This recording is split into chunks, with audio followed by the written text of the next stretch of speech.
Hey everyone, welcome back to Digital DIY. I am Luna and I'm thrilled to have you here for today's video. But before we dive in, if you're new to the channel, don't forget to hit that subscribe button and ring the notification bell so you won't miss any of our future videos. Now let's jump right into it. Almost done. The final step of the process is to export your photos. And for that, you'll need to enter the export dialog.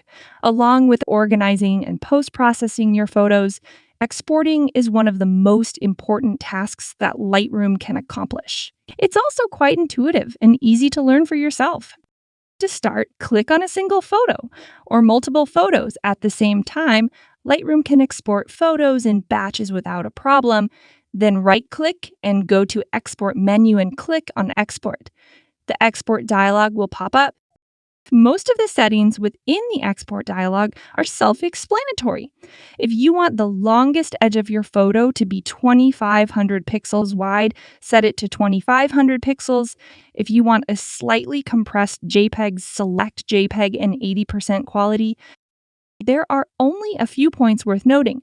First, under the Image Sizing tab, if you've chosen your dimension in terms of pixels rather than inches or centimeters, the resolution option means nothing. A digital image displayed full screen will look 100% identical whether you choose 300 or 72 ppi. This setting only matters if you've chosen your dimension in terms of inches or millimeters instead. If so, which will generally be the case only if you're trying to print your photo and you don't want to do any calculations yourself. You can tell Lightroom to print a 4 by 6 inch photo at 300 ppi, and it will automatically calculate that you need a 1200 by 1800 pixel photo. Second, under the Metadata tab, the idea here is that every photo you take has associated data other than the photo itself.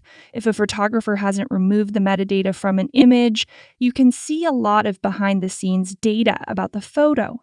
The camera and lens, the exposure settings, the date and time it was taken, and so on. If you don't want people knowing this information, select Include and then Copyright Only.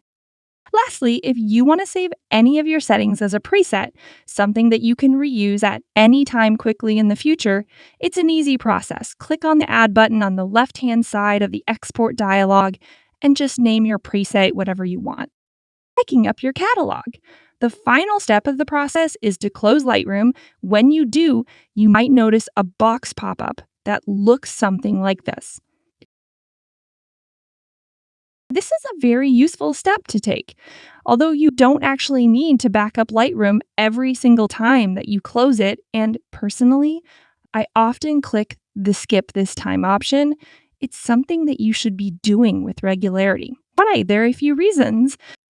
First, as Lightroom tells you, this doesn't actually back up your photos. Instead, it backs up Lightroom's catalog file, the catalog file that contains every edit, star rating, label, collection, keyword, and setting that you've chosen for each of your photos. It's a big deal. If you want to back up your photos, and you should, you'll need a separate backup service or hard drive to do so.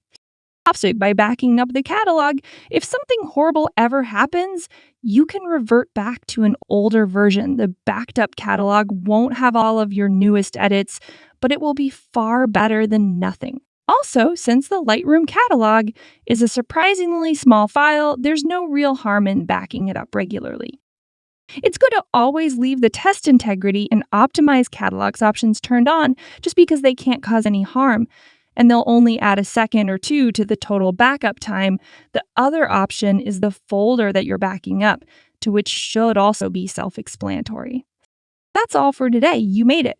I'll make more advanced videos about editing photos. If you have any questions about Lightroom, from the catalog file to advanced developed settings, please leave them in the comments section, and I'd be happy to help. Thanks so much for tuning in today. If you enjoyed this video, don't forget to give it a thumbs up, share it with your friends, and hit subscribe for more Lightroom tutorial. Until next time, keep creating and capturing those amazing moments. See you in the next video.